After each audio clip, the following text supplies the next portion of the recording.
और अब जिक्र पंजाब की सियासत का। पंजाब असेंबली में अपोजिशन लीडर हमजा शहबाज की फौरन वतन वापसी पर ताखीर का शिकार हो गई है। हमजा शहबाज अब 26 जनवरी के बाद वतन वापस आएंगे। इसमें बात करेंगे डॉन न्यूज के नुमाइंदे अदनान शेख से। अदनान, बताइएगा क्या वजह सामने आई है उनकी वापसी में ताखीर की?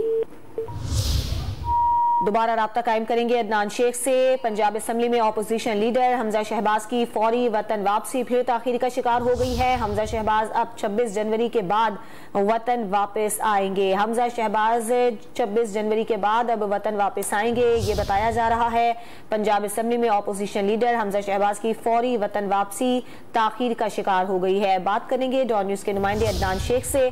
अदनान, वापसी में ताखीर की क्या वजह बताई गई है? जी बिल्कुल, साबिक वज़ीर आला पंजाब हमजा शहबाज की ये फौरी वतन वापसी एक मरतबा फिर ताखीर का शिकार हो गई है और हमजा शहबाज 26 जनवरी के बाद वतन वापस आएंगे, क्योंकि हमजा शहबाज की ताखीर की वजह यह है कि उनकी इकलौती बेटी समाविया का चेकअप मुकम्मल जो है वो हो चुका है, जबकि उनकी वालदा जो थी उनकी रीढ़ की हड्डी का ऑपरेशन था, जिसके बायस वो जो है वो ताखीर का शिकार हुई वापसी। ताहम हमजा शहबाज जो है वो 26 जनवरी के बाद वतन वापस आएंगे और जो नुसरत शहबाज हैं हमजा शहबाज की वालदा, उनको ऑपरेशन के बाद डॉक्टर ने मुकम्मल रेस्ट जो है उसका जो है मशवरा दिया है। जी बहुत शुक्रिया आपका अदनान शेख तफसीलात के लिए।